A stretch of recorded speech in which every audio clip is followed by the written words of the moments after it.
नमस्कार, आप देख रहे हैं सत्य हिंदी का शाम 6 बजे का बुलेटिन और मैं हूं आपके साथ कृति सिंह। एथेनॉल पेट्रोल विवाद के बीच गडकरी ने बता दिया है कि जिन्हें शुद्ध पेट्रोल चाहिए उन्हें क्या करना पड़ेगा। उधर सोनम वांगचुक के अनशन पर दिल्ली हाईकोर्ट सख्त हो गया है।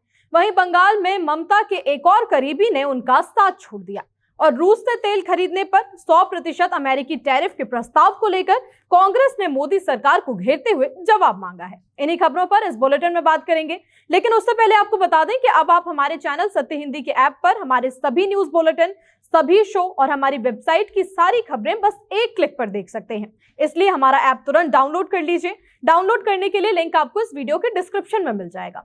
तो आइए अब रुक कर लेते हैं शाम की 5 बड़ी खबरों का।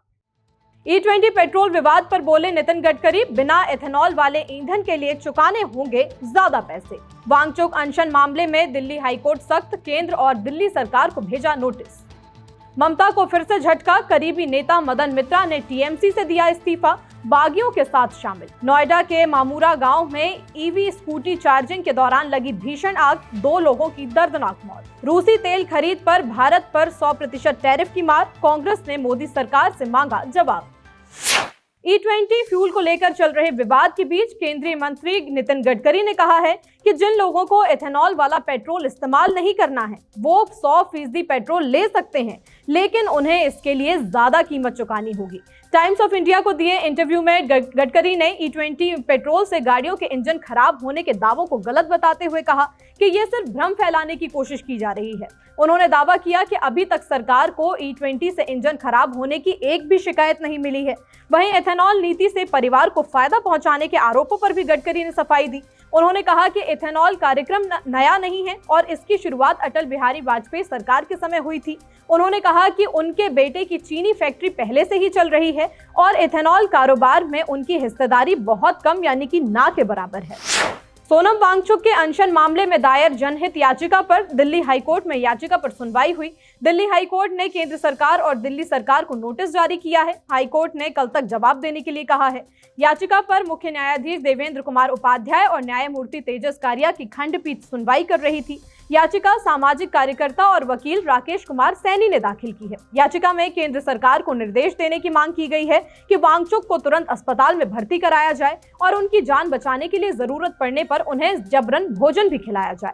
इस मामले की सुनवाई बुधवार को वकीलों की हड़ताल के कारण पूरी तरीके से नहीं हो पाई, इसलिए आगे के लिए टाल दी गई। लेकिन हाईकोर्ट ने केंद्र और दिल्ली सरकार को नोटिस जारी करते हुए केंद्र के वकील को सरकार से तत्काल निर्देश लेने के लिए कहा है। अदालत ने कहा कि मामले की अगली सुनवाई कल यानी कि 16 जुलाई को होगी और सरकार को जरूरी निर्देशों के साथ आने के लिए कहा गया है।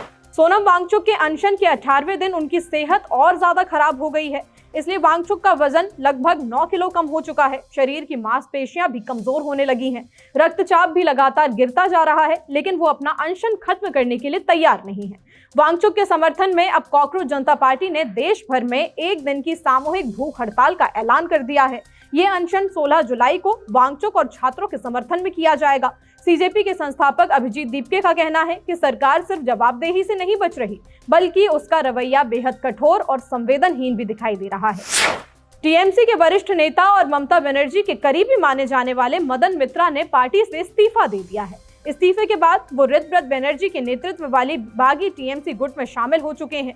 मदन मित्रा ने पार्टी नेतृत्व पर निशाना साधते हुए कहा कि उन्होंने अभिषेक बनर्जी को कुछ समय के लिए पीछे हटकर पार्टी को मजबूत करने की सलाह दी थी, लेकिन उनकी बात मानी नहीं गई। उन्होंने आरोप लगाया कि अब पार्टी से ज्यादा एक व्यक्ति को बचाने की कोशिश ज्यादा की जा रही है।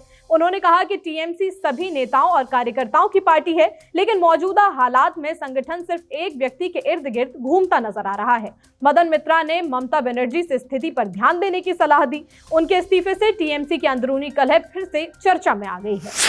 पूर्व मुख्य चुनाव आयुक्त SY कुरैशी ने मौजूदा चुनाव आयोग की निष्पक्षता पर सवाल उठाए हैं।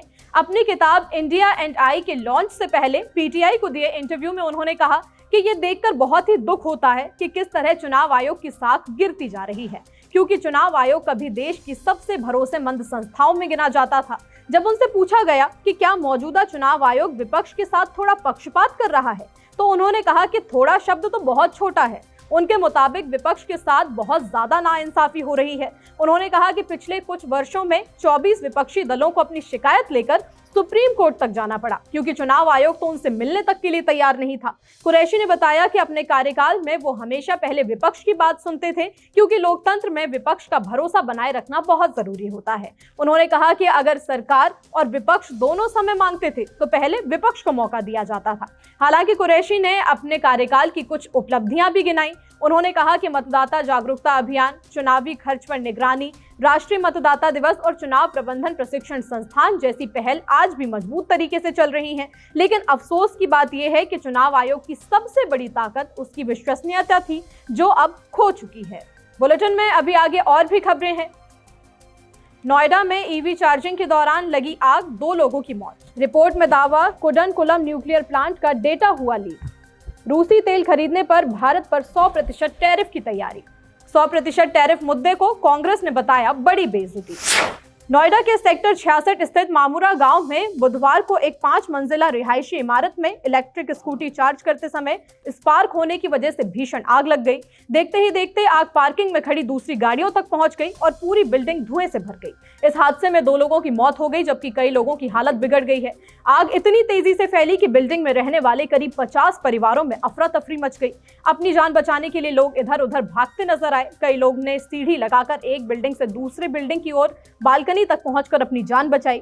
सूचना मिलते ही फायर ब्रिगेड की 7 गाड़ियां और पुलिस की टीम मौके पर पहुंची। दमकल कर्मियों ने कड़ी मशक्कत के बाद आग पर काबू पाया और बिल्डिंग में फंसे 100 से ज्यादा लोगों को सुरक्षित बाहर निकाला।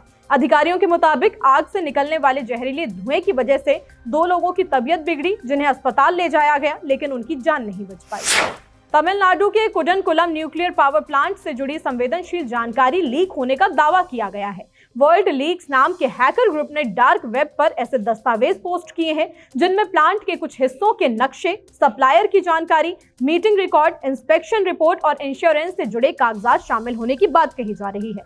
ये वही ग्रुप है जो पहले भी बड़ी कंपनियों को निशाना बना चुका है। इसका तरीका कंपनियों का डेटा चुराकर फिरौती मांगना और पैसे ना मिलने पर डेटा सार्वजनिक करना है। हैकर्स का दावा है कि ये डेटा अनिल अंबानी के रिलायंस ग्रुप से जुड़ा हुआ है, जो कि कुडनकुलम प्लांट में कॉन्ट्रैक्टर के तौर पर काम कर रहा है।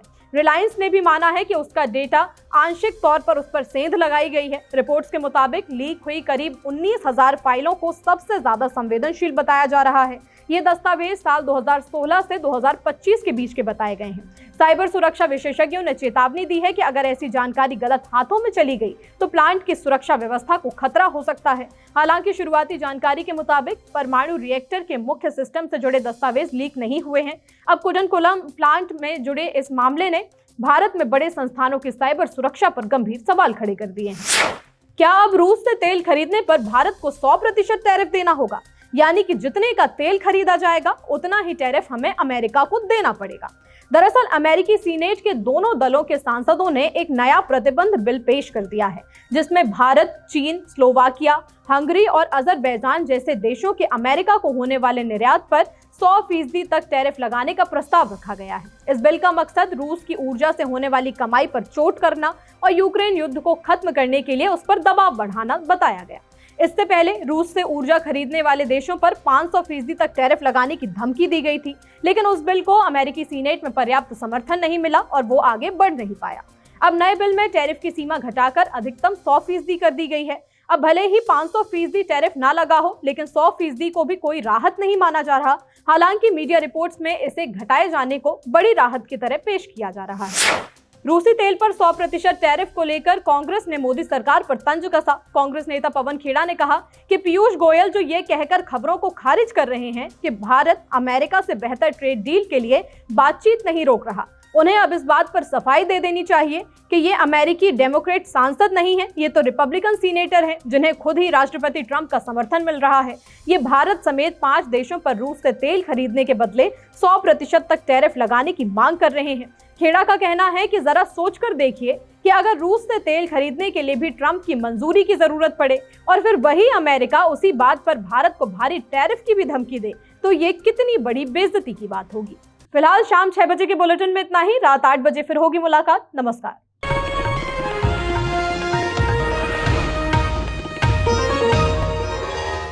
Copyright disclaimer under Section 107 of the Copyright Act 1976. Allowance is made for fair use for purposes such as criticism, comment, news reporting, scholarship, and research. Fair use is a use permitted by copyright statute that might otherwise be infringing.